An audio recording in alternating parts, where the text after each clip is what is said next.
Professeur Mathias Eric Onangini, bonjour. Bonjour, docteur Richard Macron.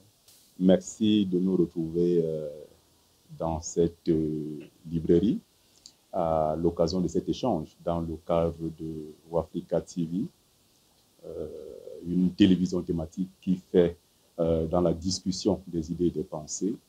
Nous avons décidé de faire de la télé scientifique, la télé autrement. Merci infiniment pour avoir accepté notre invitation. Je vous en prie. L'entretien que nous aurons sera articulé autour de 3 principaux points que j'ai de façon discrétionnaire thématisés par le prétexte, le texte et le paratexte. Est-ce que cela vous convient? On verra ce que ça va donner. Nous allons discuter de deux principales thématiques. Chaque thématique aura 3 petites articulations. Première articulation, entre positionnement et démarcation. Première question, professeur, pourquoi sociopolitiste? Et qu'est-ce que vous entendez par sociopolitiste? Le sociopolitiste est d'abord un spécialiste de sciences politiques. Et c'est un spécialiste de sciences politiques qui s'intéresse particulièrement à ce qui est le socle de la science politique, c'est-à-dire la sociologie politique. On ne peut pas, de manière pertinente, faire de la science politique sans avoir intégré les enseignements et les leçons de la sociologie politique, qui est la base de la science politique. Donc, quand on dit sociopolitique, c'est pour dire qu'on est politiste et un politiste d'orientation sociologique. C'est ce qui fait, par exemple, que tout en étant politiste, je dispense ou j'ai dispensé des enseignements en sociologie au département de sociologie de l'université de Yaoundé 1, où il y a quelques années, je faisais un cours de sociologie du Cameroun contemporain. Est-il préférable de passer d'avoir un parcours sciences politiques pour être sociopolitiste ou de passer par la sociologie et prendre la spécialisation en sociologie politique? Non, c'est fonction des parcours. On peut commencer par une formation sociologique et se spécialiser dans la sociologie politique. Ça, c'est, disons, le parcours des facultés de lettres et de sciences humaines. On peut commencer, comme ça se faisait traditionnellement, par le droit, et particulièrement le droit public, puis ensuite passer à la science politique. Et dans certains pays, notamment la France, il y a des filières autonomes de sciences politiques. Et même ici au Cameroun, il y a une université, l'université de Yaoundé 2, qui a une filière autonome de sciences politiques où on commence à étudier la science politique dès la première année d'université. Donc les parcours sont multiples. Les politologues camerounais sont formés dans une tradition qui a été dominée par la tradition française, où pendant longtemps on faisait de la science politique après avoir fait notamment du droit et du droit public. Et il y avait un parcours associé où on venait à la science politique en venant des autres sciences sociales, que ce soit la sociologie ou l'histoire, et on rentrait au niveau de la 4e année de la maîtrise. Aujourd'hui, avec la filière autonome, en tout cas pour Yaoundé 2, on commence, comme je l'ai déjà dit, à partir de la première année. Voilà un peu pour nous situer dans le contexte qui est le nôtre, la manière dont cela se fait. Il faut dire que parmi les pays dits francophones, le Cameroun est peut-être avec la RDC, la République démocratique du Congo, le pays où la science politique a l'ancrage le plus ancien. Au Cameroun, il y a des politologues, en fait, depuis les années 70. Ça veut dire à peu près que la science politique, en tant que savoir constitué et institué dans nos universités, existe depuis les années 1970, alors que dans d'autres pays, elle est beaucoup plus récente et elle a été essentiellement portée par les juristes publicistes. Professeur, comme nous sommes aussi dans une dimension pédagogique, s'il fallait conseiller un jeune étudiant qui veut se lancer dans les études de sciences politiques, quel serait donc dans ces différents parcours le cursus le plus intéressant? On a souvent, et cela peut être une erreur de perception, nous qui regardons de l'extérieur, l'impression que ceux qui ont un parcours droit, puissance politique, sont plus robustes, plus équilibrés, plus solides que les autres. Cela peut être vraiment une perception et un jugement. Qu'est-ce que vous pouvez conseiller? Depuis que la filière autonome de sciences politiques existe à soi, c'est que ceux qui y sont formés, au moins les meilleurs d'entre eux, sont extrêmement robustes parce qu'ils sont polyvalents. Il y a des matières d'ordre juridique, il y a comme le droit constitutionnel, comme le droit administratif, il y a des matières d'ordre économique, l'économie politique à différents niveaux, il y a des matières d'ordre sociologique, il y a des matières d'ordre géopolitique et géostratégique. Donc ça fait que c'est une formation assez polyvalente. Ça ne veut pas dire que ceux qui faisaient le parcours ancien étaient mauvais, parce que beaucoup ont réussi à faire justement la transition entre le droit et la science politique, avec une évolution de la science politique où l'orientation institutionnelle est de moins en moins importante, ou de toutes les façons a été reformulée, et où l'orientation sociologique et historique est plus forte. Cela dit, il est toujours important pour un politologue d'avoir fait le droit. Pourquoi? Parce que le droit en tant que science, je ne parle pas du droit action, le droit en tant que science a une certaine logique d'analyse qui attire l'attention sur à la fois les règles, les normes, donc les procédures, les institutions. Et c'est important de bien connaître cette dynamique, mais de la mettre donc en relation avec la dynamique sociale et ce qu'on appelle dans la science politique les usages sociaux du temps. Merci, professeur. Une autre question qui me vient à l'esprit, la science politique ou les sciences politiques? La science politique, parce que les sciences politiques, c'est autre chose. Les sciences politiques, bon, c'est une tradition de formation polyvalente qui s'est constituée en France à partir de ce qu'on a appelé l'école libre de sciences politiques au début des années 1870, avec la grande figure de Boutmy qui a joué un rôle essentiel, ainsi que la figure d'André Siegfried pour mettre en place un cycle de formation permettant d'initier les jeunes apprenants dans une école de niveau universitaire à différents savoirs. C'était des savoirs d'ordre juridique, des savoirs d'ordre sociologique, historique, économique et puis politique. Donc, c'est à partir de l'école libre de sciences politiques qu'est né ce qu'on a appelé l'Institut d'études politiques de Paris. Et après l'Institut d'études politiques de Paris a été le noyau à partir duquel se sont constitués les autres instituts d'études politiques, celui d'Aix-Marseille, celui de Grenoble, celui de Lyon, celui de Bordeaux où j'étais et celui de Rennes, par exemple. Quand on suit les spécialistes des sciences politiques, francophones ou latins en général, on a l'impression qu'ils ont une approche un peu différente des spécialistes des pays anglo-saxons. Qu'est-ce qui peut justifier une telle différence si d'aventure? Non, c'est que la science politique en tant que science qui étudie le pouvoir, les relations de pouvoir, n'est pas née de la même façon selon les pays. Disons, en Amérique du Nord et dans une moindre mesure, en Grande-Bretagne, la science politique naît à partir de la sociologie et de l'économie.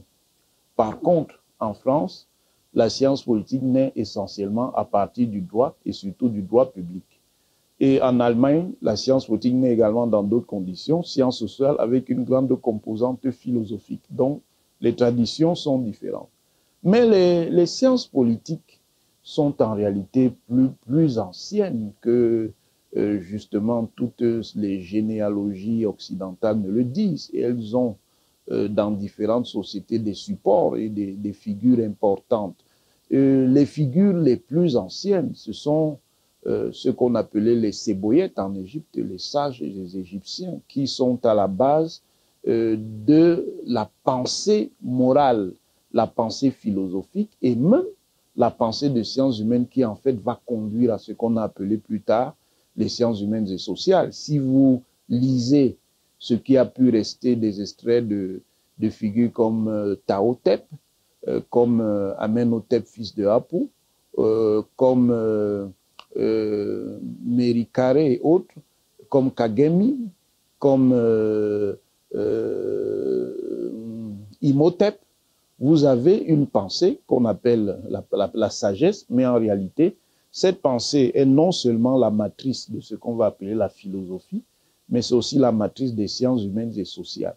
Et là, il y a des premiers éléments qui montrent comment donc s'est constitué l'intérêt pour la lecture des faits sociaux en général, puis des faits politiques et juridiques.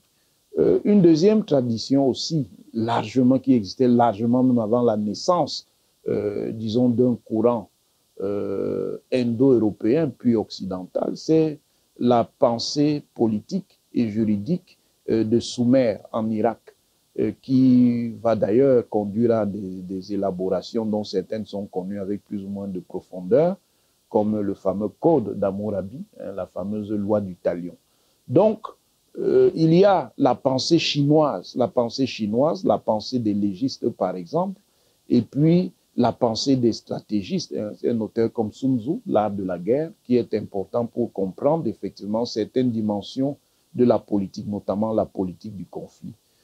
Il y a un autre penseur dans ces univers qui est très important, c'est un penseur berbère, c'est un penseur qui est très très important pour les sciences sociales, Ibn Khaldoun. Ibn Khaldoun est en réalité, quand on veut avoir un regard qui n'est pas un regard occidentalo-centré, un penseur qui a été très important pour le développement des sciences sociales modernes. Et là-dedans, il y a des penseurs africains méconnus que les Africains ne connaissent pas. Il y a par exemple un penseur Songhai, disons de l'Empire Songhai, on dirait aujourd'hui du Mali, qui s'appelle Abdul Karim Al-Magouli, qui en réalité est l'un des pères du réalisme politique moderne qu'on a l'habitude d'associer à la figure de Machiavel. Seulement, Al-Magouli a écrit à peu près 100 à 150 ans avant Machiavel un certain nombre de thèses qui étonnamment ressemblent à celles de Machiavel. Donc, si vous considérez Machiavel comme le fondateur de la science politique moderne, il faudrait aussi poser la question de savoir où vous situez Al-Magouli, penseur africain qui écrivait sur des thèmes de ce type dans un traité dont on a retrouvé des traces à Tombouctou qui s'appelle Du bon gouvernement. Merci, professeur. Il y a d'ailleurs un Ghanéen dont le nom ne me revient pas, qui a fait ses études en Allemagne. Non, ça c'est pour l'ordre de la philosophie, Guglielmus Amo, Oui, William Amo, qui est en réalité, William Amo qui en réalité est un large inspirateur. Il y a un professeur camerounais de philosophie qui vient en Allemagne, Simon Mounion, qui l'a montré, qui a montré qu'en réalité, une grande partie de la théorie de la connaissance d'Immanuel Kant est inspirée des travaux de Guglielmus Amo. Merci, professeur. Deuxième articulation dans ce prétexte, après le positionnement de la démarcation, positionnement et posture. Professeur, si on dit intellectuel, universitaire et savant, qu'est-ce que ça vous explique? Disons, c'est des choses qui renvoient à une certaine intersection, mais qu'il faut pouvoir classer. La catégorie la plus large, c'est intellectuel. Et dans intellectuel, ensuite, la catégorie qui suit, si on prend les trois thèmes que vous avez évoqués, c'est universitaire. Et la catégorie qui est la plus restrictive, c'est savant. Maintenant, si vous voulez l'appliquer à ma trajectoire, d'une certaine manière, j'ai des éléments qui relèvent de chacun des termes.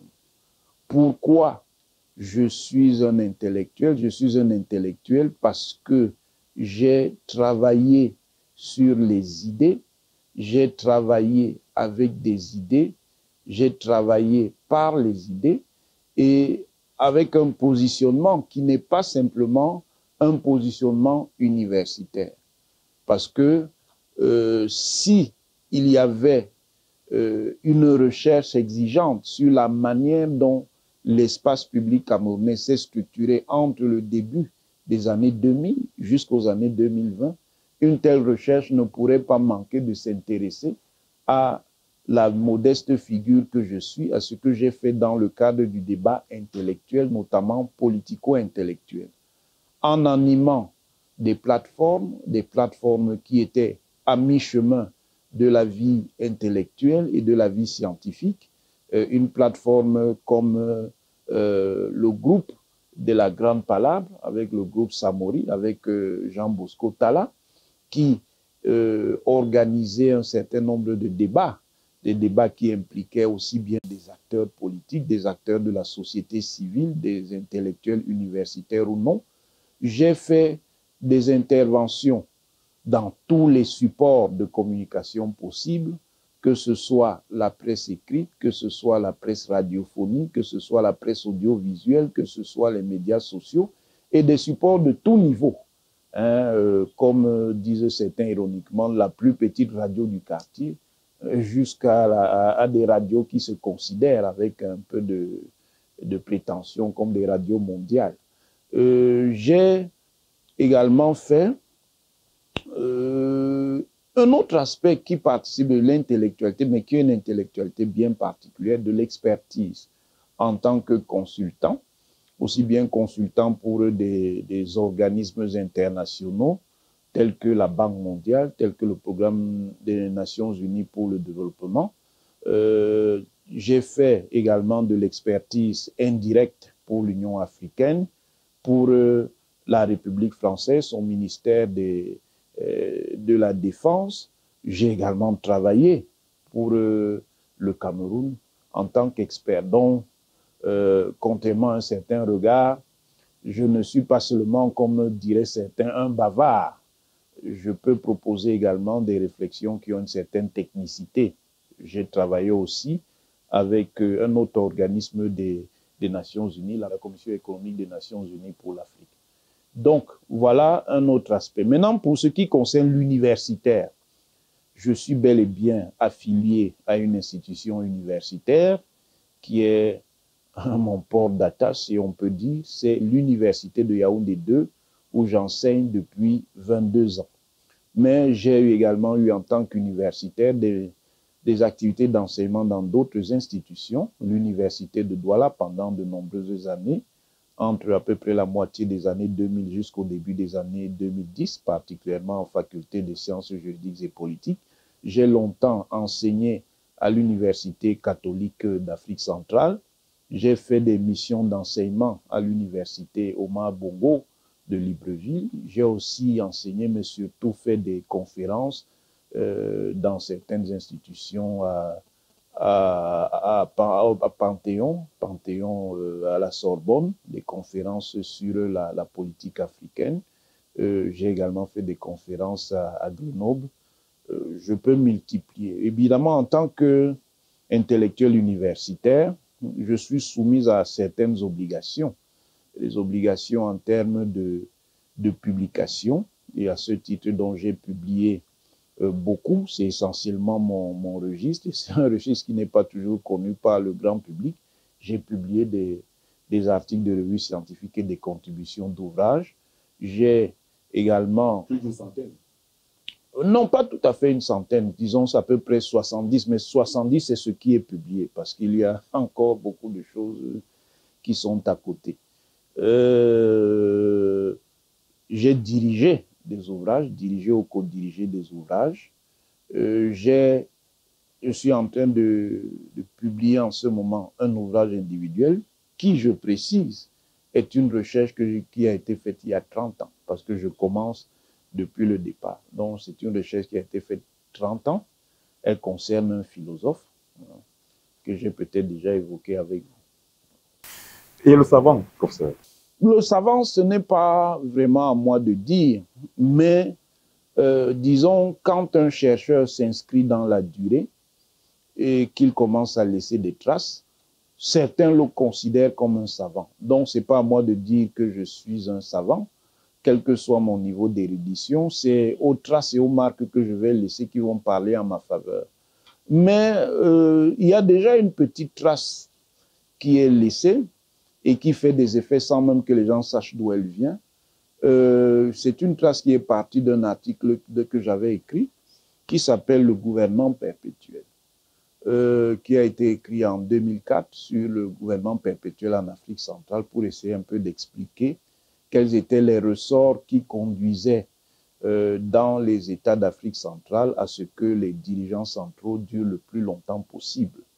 Et au vu des analyses, les élaborations qui ont été faites, qui n'étaient pas seulement des élaborations conceptuelles et théoriques, qui s'appuient également sur un certain nombre de faits, résistent fort bien à la réalité, au-delà même de l'Afrique centrale.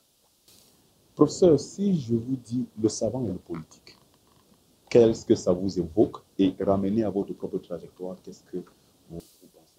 Oui, le savant et le politique, évidemment, ce sont les deux célèbres conférences du grand sociologue allemand Max Weber, des conférences tenues en 1919 et qui ont donné lieu ensuite à des publications dans un recueil qu'on a appelé Le savant et la politique.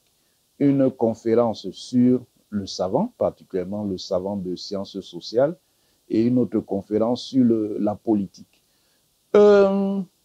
Max Weber, il faut le savoir, était essentiellement un chercheur, un universitaire et un savant, mais qui a toujours eu une forte attraction vers la politique. Il a essayé de faire de la politique, mais ça n'a jamais véritablement marché. Par contre, il savait bien analyser la politique.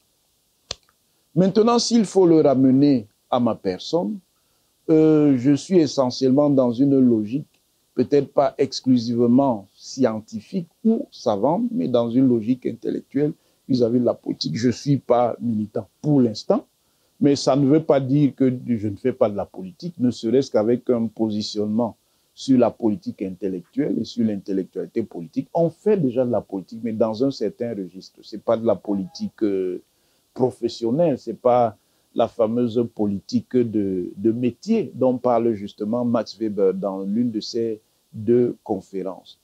À ce titre-là, il y a bel et bien, particulièrement pour la science que j'ai eu à apprendre et que je pratique, il y a bel et bien un lien d'interaction entre la science politique et la politique, mais c'est deux choses différentes. La politique, c'est une activité essentiellement concrète et pratique. La science politique est certainement pratique, mais sa pratique concerne plutôt l'examen scientifique et l'examen intellectuel des ressorts de la politique concrète. Voilà la distinction qui peut se faire. Cela dit, dans le contexte du monde actuel, quand on est un politicien, un acteur politique, un praticien de la politique, on a intérêt de connaître aussi un peu la manière dont la science politique rencontre la politique. Ça permet d'enrichir les capacités de l'homme politique. L'homme politique joue sur plusieurs plans et beaucoup ont tendance à mésestimer l'importance de la dimension intellectuelle chez l'homme politique. Je crois que c'est une très très grosse erreur. Quand on fait la politique comme pratique, on est obligé de la penser, même de penser dans l'action. Voilà pourquoi vous avez dans d'autres sociétés, les politiciens ont toujours essayé à un moment donné de produire des écrits qui montrent un peu quelle est leur orientation politique, dans quel sens ils envisagent les choses et ce qu'ils entendent faire s'ils avaient à disposition les commandes du pouvoir. Merci, professeur. Dernière question dans cette articulation. Si je vous dis savant, clerc, jurisconsulte, où situez-vous la frontière et ramenez à votre propre expérience? Oui, le savant, c'est celui qui est engagé dans la production et la formation de la science. Et cette production et la formation de la science, depuis, disons, les Lumières, est marquée par un certain idéal. Ça ne veut pas dire que l'idéal correspond toujours au fait qui est l'idéal de l'objectivation. C'est-à-dire on veut rendre compte des choses avec objectivité. D'où l'orientation qui a été développée par Weber dans sa théorie de la doctrine de la science, où il met l'attention sur ce qu'il appelle la neutralité axiologique. Le savant est donc censé se conduire conformément à la neutralité axiologique. Mais Weber, qui lui-même penseur assez complexe, ajoute avec beaucoup de nuances qu'il y a ce qu'il appelle le rapport aux valeurs, Wertbesichung.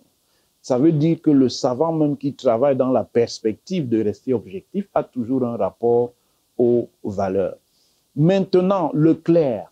Le clerc, c'est quelqu'un qui dispose d'un certain nombre de capacités intellectuelles et qui peut même disposer de capacités politiques, mais qui les met au service d'un ordre de pouvoir. Et il peut même exister des clercs qui ne sont pas des clercs de pouvoir, mais des clercs de pouvoir en perspective. Ce sont les intellectuels, par exemple, de certains partis qui sont chargés d'organiser la pensée et l'idéologie de ce parti en prévision de la prise du pouvoir. Maintenant, le jurisconsulte, c'est un registre spécifique. Là, il ne s'agit pas de n'importe quel, je dirais, professionnel de la pensée. Il s'agit d'un professionnel de la pensée qui a d'abord atteint un haut niveau d'initiation et de formation dans la maîtrise des sciences juridiques. Ensuite, qui met à disposition sa science juridique au service de commanditaires. Ces commanditaires, ça peut être des commanditaires privés, ça peut être aussi des commanditaires officiels. C'est ça le jurisconsulte. Moi, suis-je vraiment jurisconsulte? Pas tout à fait. Pas tout à fait. Suis-je clair? Dans une certaine mesure. Suis-je savant? Peut-être. Mais au fur et à mesure que le temps avance, ma manière de voir change. Pourquoi? Parce que comme j'ai développé de plus en plus une perspective kamito-centrée, c'est-à-dire une perspective qui sort du regard occidental, qui repart vers un regard qui s'intéresse aux sociétés africaines et afro-asiatiques, ma vision de ce que c'est que le penseur, l'homme de pensée, qu'on l'appelle l'intellectuel, le savant, tout ce que vous voulez, devient de plus en plus complexe. Je dirais, pour être modeste, qu'aujourd'hui, je suis un apprenti sèche, c'est-à-dire que je suis un apprenti scribe. Pourquoi? Parce que le scribe, justement, balaie tous ces registres. Il peut utiliser la pensée critique que certains considèrent, moi-même j'ai eu ce positionnement à un moment donné, comme l'expression, je dirais, idéale de la pensée. Le penseur qui se met à distance et qui démontre les ressorts des pouvoirs. Il peut utiliser l'intellectualité organique, c'est-à-dire en mettant cette intellectualité au service du pouvoir, mais toujours avec une orientation qui est celle de donner une rationalité au pouvoir. Il peut se mettre dans la peau de l'expert, c'est-à-dire celui qui en réalité n'a pas un lien organique avec un commanditaire, que celui-ci soit un pouvoir privé ou un pouvoir officiel, mais vend son intelligence comme service. Donc ce registre-là, qui est un registre qui permet de balayer toutes ces touches-là sur le clavier, est le registre dans lequel je me situe.